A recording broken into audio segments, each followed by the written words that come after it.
Thank you, Blockworks, for hosting me. And thank you to everybody in the audience today for being here. I appreciate it. I've followed the program for the past few days. It's been extraordinary. And I'm happy to have the opportunity to present in front of you today. Could we go back one slide? I have prepared a new presentation. A few years ago, I created one called the 21 Rules of Bitcoin. This one's the 21 Truths of Bitcoin. And preparing for this, I asked myself, what is true today in the year 2025? And perhaps what are the truths that the mainstream world, the mainstream media, traditional investors, politicians, people that are just getting familiar with Bitcoin, with digital assets, what is it they don't know that seems very, very clear to me that I want to share? And so I've gathered my favorite 21 truths of Bitcoin today, and I'm going to start with the first. Bitcoin's an ideology. Freedom versus slavery, innovation versus stagnation, sovereignty versus dependency, property versus poverty. It's a very powerful ideology. It's spreading the entire world, and there would be no Bitcoin without the ideology. It's capitalism versus socialism. It's the individual versus the collective.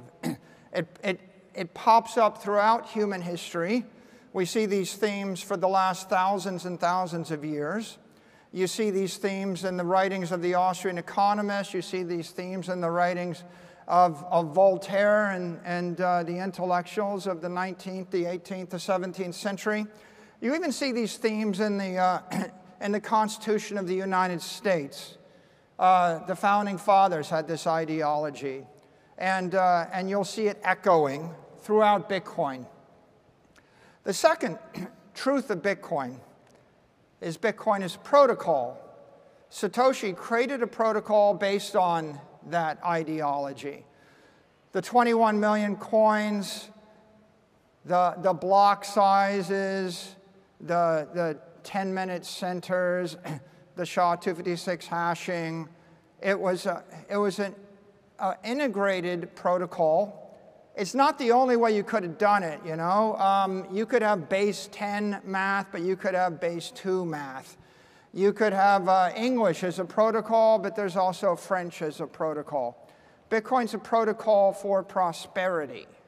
It's a protocol for economic success, economic empowerment. And that protocol lives on in the software. Oftentimes people say, well, what about this quantum thing, or what about that technology thing? And the point that I make to them is that English language is a protocol. If you have to upgrade the software, you'll probably upgrade the software, keep the language. Base 10 math is a protocol. If you have to upgrade the software, rebuild the computer, you'll probably keep the base 10 math. Bitcoin is a protocol. You may change the hardware, you may change the software, you may change the nodes. The protocol is simple. A bunch of intelligent people everywhere in the world would like to keep their money forever. Once $1 trillion worth of money flows into that network, they'll be looking to figure out how to keep it. And then when it's 10 trillion or 100 trillion or 500 trillion, you'll have a bunch of people speaking a language of economics, a monetary language. That is the Bitcoin protocol. Truth number 3, Bitcoin's an asset. One of those 21 million coins pops out. A lot of people just focus on the asset. They forget the ideology. They don't really notice the protocol. They think, do I have a Bitcoin or not? What kind of asset? It's the apex asset. It's better than cheese. It's better than palladium. It's better than gold. It's better than silver or copper or land or goats or cattle or lumber or pieces of paper that we call currency. Bitcoin is the asset, right? It is the asset based upon the ideology and the protocol that results in the greatest monetary premium in the world. Truth number 4, it's not just an asset, Bitcoin's a network. Bitcoin is not just a network, it's the network. It's the most powerful computer network in the world. It's a global network. Without the network, you can't have the asset. The asset is stored in the network. The network is a manifestation of the protocol. The network creates decentralization, that's true, but it also creates fault tolerance, mission criticality, redundancy, and all of the other technical, economic, and ethical qualities of the asset and of the movement. An ideology that spawned a protocol resulting in an asset that circulates on a network. That would be a simple articulation of what Bitcoin is. It's a truth. I would hazard to guess that the great majority of people watching the price of Bitcoin don't think about all four of those things. And they don't think about this as much as they should. Bitcoin is immaculate. Truth number 5. It was spawned by the Immaculate Conception. A nameless, faceless programmer gave it as a gift to the world. How do you create an immaculate thing? It's a God-given thing. It's a natural thing. We've had it since the beginning of time. No one took beneficial claim to it. No one asserts control over it. No one expects to cash in on it. The Immaculate Conception is an extraordinarily important thing to the network. That, combined with truth number 6, Bitcoin is ethical. What makes something ethical? What makes it ethical is you can take title to it, you own it, no one can debase it, no one can take it from you, no one can corrupt it, no one can control it. It's a thing of natural beauty. No country will ever trust anything that another country can debase or control. No company will ever trust anything another company owns or controls. No person will ever trust anything controlled by another person. In order to reach this great plateau of ethical, it has to be beyond the corrupting influence of any human, any man-made institution, any organization of people in the world. The Immaculate Conception was a necessary condition, but the engineering brilliance of Bitcoin was another condition. Right? Bitcoin's a perfect machine made of imperfect components. That's the brilliance of the engineering. Can you make something that can a human being make something that other humans can't corrupt? Bitcoin's ethical. Truth number 7. That makes Bitcoin a commodity. What is a commodity? An asset without an issuer. Gold's a commodity. Corn is a commodity. Lumber is a commodity. Why is this important? Because in law, commodities have a special status. A company in the United States can be capitalized on commodities. It cannot be capitalized on securities. There's actually a special carve-out in corporate law for publicly traded companies. But maybe more importantly, I can stand here and I can tell you that I think the price of Bitcoin will go to 13 million over 20 years. I couldn't say that about a security, right? You have legal immunity to actually express your opinion about a commodity. That makes commodities politically superior, legally superior, ethically superior, financially superior to a non-commodity, to a security. And it's not just a little bit better, it's 100 times better, right? And so Bitcoin is a commodity. Bitcoin is actually the commodity. I studied commodities in my early professional years.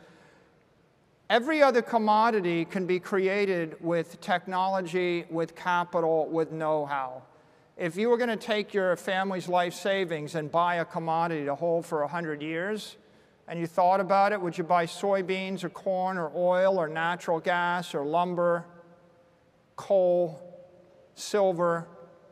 Well, no, they're all awful, and you know why they're awful, because it's pretty obvious to you that 100 years ago it was harder to make those things than it is today. And if the price of oil goes to $1,000 a barrel, we're going to frack it, triple frack it, hyper frack it, and we'll drive the price of oil down. Same with gold. There's been hyperinflation in gold multiple times. You know, the California 49ers found gold. We created so much gold that we crashed the economy of Europe. Every other commodity is going to actually explode in supply with technology and with price. That makes them all garbage investments for a long-term investor. They're, in fact, the worst possible investments as a long-term store of value. The king of them, gold, still underperforms the S&P index by a factor of 2 or more. So there's only one commodity in the history of the human race that wasn't a garbage investment. The one commodity is Bitcoin, right? A digital commodity. And let's talk a bit more about that. Why is it not garbage? Why is Bitcoin great? Bitcoin is a digital commodity. Every other commodity I can name is a physical commodity. Physical commodities are God-given, and anyone in the world can create them. Digital commodities were created by the brilliance of human beings in a fluke. You needed to have a brilliant engineer, Satoshi, give away this gift to the world. The world needed to embrace the gift. The protocol needed not to be defective. And after many, many years of not knowing whether it was something or nothing, it spontaneously monetized and came to life. It really is a miracle of the 21st century. Why is a digital commodity important? Well, you can vibrate a digital commodity 60 times a second on a computer. You can move a digital commodity at the speed of light. The AIs can decompose and recompose a digital commodity millions of times an hour, simultaneously moving it and distributing it all around the world at the speed of a computer. Can't do that with palladium. Can't do that with gold. There's no way Apple Computer's ever going to ship an upgrade that has multi-factor authentication on a physical commodity. It needs to be a digital commodity, and that's what makes Bitcoin special. Not only is it a digital commodity, it is the digital commodity. The most profound thing that happened is 2 weeks ago, the president signed into law via the executive order, Strategic Bitcoin Reserve. David Sachs said, Bitcoin is an asset without an issuer, spawned via an immaculate conception. It is decentralized. We recognize it as a store of value. It is our digital gold. You have the most powerful person in the world and members of the cabinet that are saying that it's the policy of the United States government that Bitcoin is the one digital commodity in the world. That's going to ripple. And, you know, I can create a digital commodity, theoretically, an asset without an issue, and I can give it a protocol that inflates it 5% every year. I could create any kind of inflationary monetary protocol. For example, corn and oil are commodities. No one doubts the fact they're commodities, but they're not scarcity. They're not capped. Bitcoin wasn't just a brilliant creation of a digital commodity. Bitcoin was brilliant because Satoshi capped the supply at 21 million. If I give you an inflation rate of 2% and the supply of gold, the economic half-life of your wealth is 36 years. When I give you an inflation rate of 0% in your digital gold, the half-life of your economic wealth is infinite. It is forever. The difference between 2% inflation and 0% inflation is you're dead in 36 years with 2% inflation, and you live forever with 0% inflation. Next time someone tells you that it's just a little bit of inflation and the 2% doesn't matter, I just want you to think about that, the half-life of 36 years versus the half-life of 1 billion years. And of course, with that observation, it stands to reason the next truth is Bitcoin truly is digital gold. Gold, what does it represent? Gold represents money and wealth in the human race for 10,000 years. It represents prosperity. It represents the king commodity. It represents the most ethical, virtuous, technically sound money. And the vast majority of the people in the world, they're not invested in digital assets. They're not invested in Bitcoin. They don't even know what we're doing here. You're probably, you know, if you lined up 100 people on the street, you know, to say that you're the top 1% is probably an understatement. You're at least ahead of 99%. So for the mainstream, when you say digital gold, what that tells them is that instead of giving away a gold medal at the Olympics, maybe it's time for a Bitcoin medal at the Olympics. What it means is that the golden age will give way to the Bitcoin age. What it means is a city with streets paved in gold maybe should be paved in Bitcoin. What it means is that if something is gold-plated, and that's how you monetize anything, a gold-plated lighter, a gold-plated pen, maybe it should be Bitcoin-plated, right? This is a very profound thing, right? The truth, Bitcoin is digital gold. We dismiss it as being kind of a boomery idea, but the boomery idea means Bitcoin's worth more than 20 trillion because that's what the gold is worth. But the truth is, everything digital in our modern era is worth 10x the analog version. If Bitcoin is nothing more than digital gold, Bitcoin is worth $200 trillion, if it's nothing more than digital gold. But of course, it is more than digital gold, because truth number 11, Bitcoin is digital money. JP Morgan said gold is money, everything else is credit. Money, a bearer instrument. I give it to you, I don't have it, you have the money. Well, Bitcoin is money. What is everything else circulating in the internet? Credit. What does that mean? It means that I send you something, I send you a fee over a credit card network. 45 days from now, maybe it will be transferred to your account after the credit card company takes 2%, right? In a world of digital credit, that means that it takes 4 years for the money to move 40 times, and at the end of the 4 years, all the money's gone. In a world of digital money, it means you can move the money once a second. Maybe you can move the money 60 times a second. You move the money 60 times a second for a 1/20th of a penny, you still have the money. The computers are not going to think one click, one settlement every 30 days. They're not going to agree to pay 200 basis points per vibration of the money, right? Digital money is profound. It's so profound that everybody in the business of managing money doesn't even understand what this means. When they understand what this means, then the industry is going to 100x. Bitcoin is going to go to the moon. Well, if Bitcoin is digital money, what else is it? Well, truth number 12. Bitcoin is perfect money. Okay? What is perfect money? If you read the writings of the Austrian economists, von Mises and Hayek, they write about money, but they couldn't conceive of perfect money. Voltaire, Aristotle, Plato, they couldn't conceive of perfect money. Why? They didn't have the technology. It's kind of like asking Aristotle, tell me about clean water. How do you understand clean water if you don't have a microscope and you don't understand that there are pathogens in the water?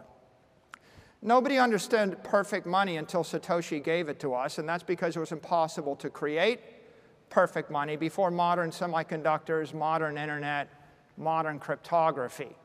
So they were struggling, and you can see Hayek and von Mises, they struggle with this notion. In the Constitution, the founding fathers, who were pretty intelligent, said, the only legal money in this country is going to be gold and silver coin. They kind of knew this idea, a commodity in your hand, a self-custodied commodity bearer instrument felt like good money. What they designated as perfect money in the Constitution, and we have drifted, a little bit away from that, they designated what they saw were the hardest commodities and the most liquid, fungible commodities that could be used as a monetary token. And they were never perfect because you can't practically do every transaction by swapping gold and silver coins. And because gold and silver coins aren't hard capped, they have inflation. So they had defective money that was slowly decaying, that was not quite useful. but it was just, you know, they used to say it's the worst possible way to do it except for every other way, right? And so the significance of this truth, this basically marks the point where economics goes from being a superstition and an art form to being a scientifically based engineering discipline. You can't engineer an economic system or a monetary system before you have perfect money.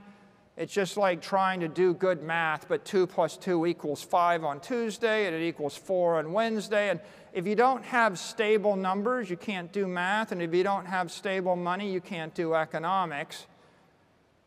You know, if you can't drink water that's not going to kill you, life is pretty ugly, right? This is profound truth. Again, misunderstood. No economist trained in the past 100 years. They never took a course on perfect money. They never imagined it. But you can't really blame them. It's like if you went back to Voltaire and you said, okay, that's the smartest guy in the 18th century in France. And, you know, he wrote shelves of books. But like, you know, poke him and say, describe, you know, radioactivity to me. And how are we going to build mobile phones and satellite communications? And he would have thought, what are you talking about? Right? It's like the most brilliant person without the instrument, the technology, can't conceive of the rational thing. And that takes us to truth 13. Bitcoin is legitimate. A short phrase, a powerful phrase. It wasn't legitimate 4 months ago. A year ago, if you try to remember where you were and what you were thinking in March of 2020, when the entire crypto industry was under massive onslaught, everybody's getting sued, right? And the most likely future was everything gets ground into the dirt. We have completely come 180 degrees. This is the most powerful person in the world sitting in the most sacred place, the Oval Office, flanked by 2 cabinet members telling you Bitcoin is digital gold, a store of value, a commodity. Not just a commodity. You know, if the U.S. seized 10,000 securities, all your artwork, all your houses, your planes, your trains, your automobiles, every currency, you know, everything of value, your diamonds, your gold brooches, your silver, they'd sell it. Right? The only thing the United States does not sell is its national parks, its nuclear stockpiles, and its Bitcoin. Now, that's a shockwave that will be heard around the world. That just happened, you know, literally days ago. It's going to take a while for that to ripple through the entire federal government. Then it will ripple through the state governments. Then it will ripple through the banking system, the insurance system, the credit rating agencies. Then it will ripple to all the banks in Mexico and El Salvador and Argentina and then Europe. It's rippling through the banks in Hong Kong and China and Japan and Abu Dhabi and Europe. How long will it take? Well, you know, how long does it take for a profound good idea to move its way through layers and layers of bureaucracy? It'll take a while, but the innovators will actually grab this, and those that need the money, that want the money, will reach for and embrace the money, and they will be enriched by it, and there will be others that will resist it. But that entire shock wave, right, that explosion in legitimacy, that happened just a few weeks ago, happened on a Thursday night in the White House. And that's profound. We are legitimate. And as I've said before, if Bitcoin's not going to 0, it's going to 1 million. Right? It's either nothing or it's something. And if it's something, then it's going up. And truth 14, Bitcoin is corporate.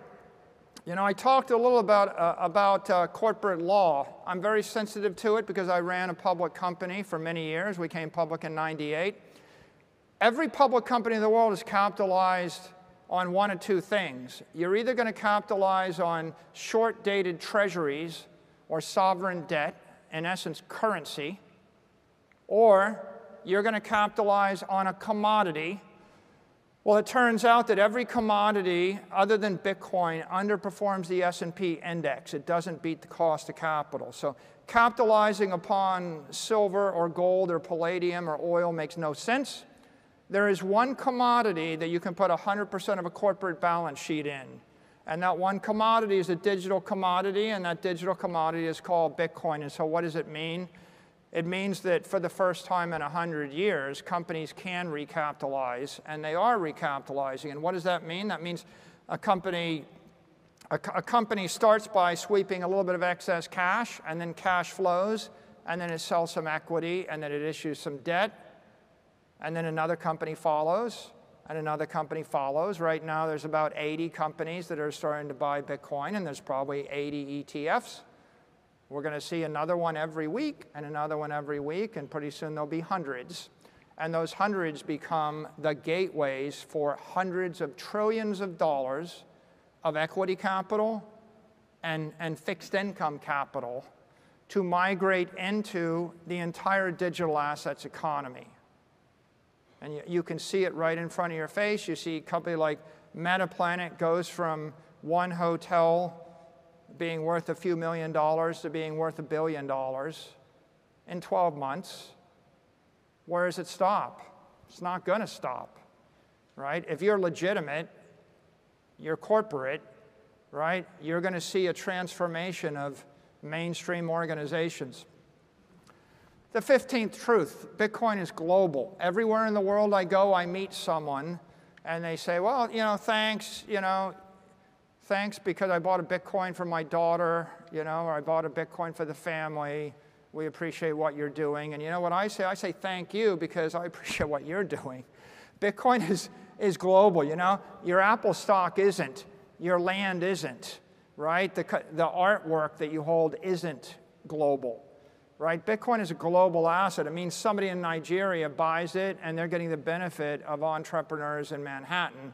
And it means someone in Arkansas buys it, and they're actually in an economic relationship with somebody in Singapore, right? This is not a lowest common denominator thing. You own Arkansas real estate, no one's going to fish you out of that investment. You own Bitcoin, you bury it in your backyard in Arkansas, and you'll wake up in 30 years and find out that someone in Tokyo or London made you rich, right? This is the global asset. There isn't another asset that trades on Wall Street that is global in the way that Bitcoin is. And it's not just global, it's immortal. We're stretching in time and space. Show me an asset that stretches to every part of space that truly is global, Bitcoin. Now show me one that I can see into the next 100 years or 1,000 years. There's nothing else that you own that's going to last 100 years, right? Your warehouse will have to be redone. Your artwork will probably have to be restored, right? What company would you think is going to be around 200 years from now, right? The real beauty of Bitcoin is the elegance of the protocol is all you're doing is buying 1/21 millionth of all the money in the world forever, okay? When is that going to obsolesce?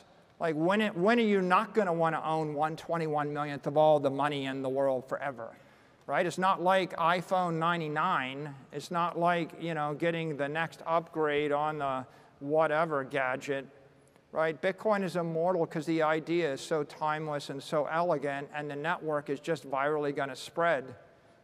It's a life form.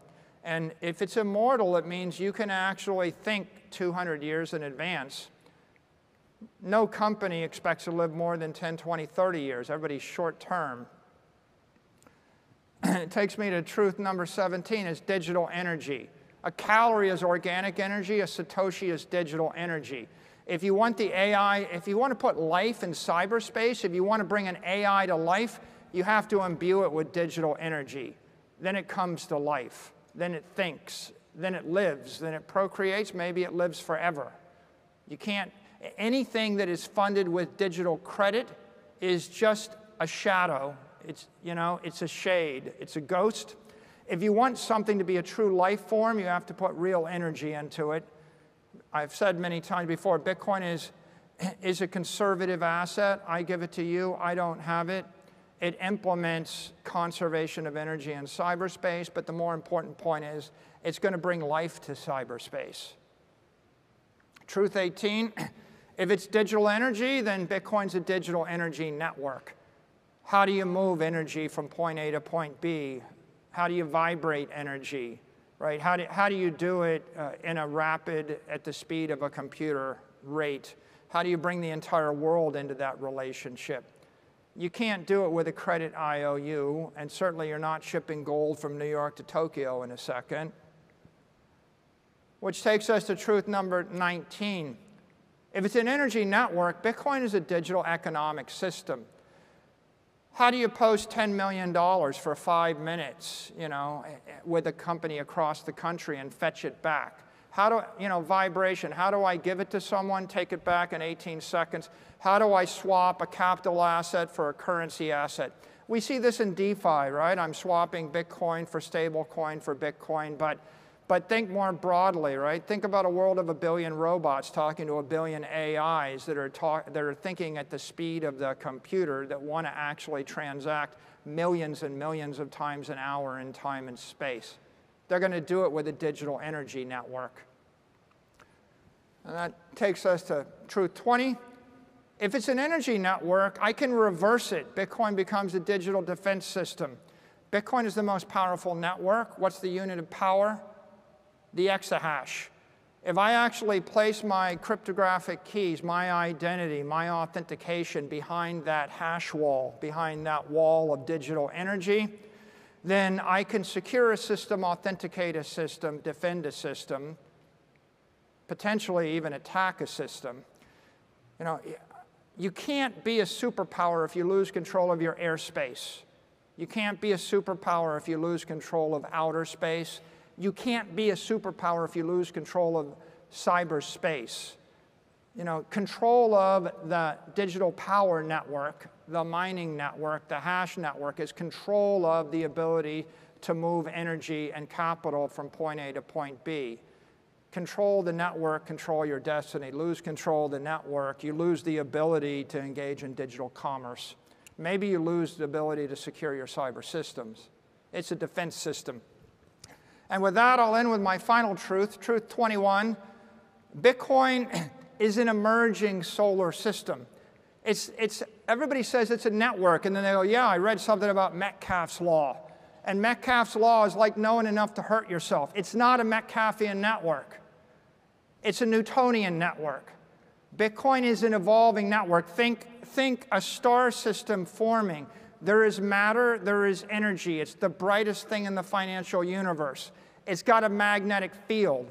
It is slurping energy, capital, into the magnetic field. There are objects in orbit. They're falling into orbit around it. All of you are in orbit around it to a certain extent. Every company, every country, every actor.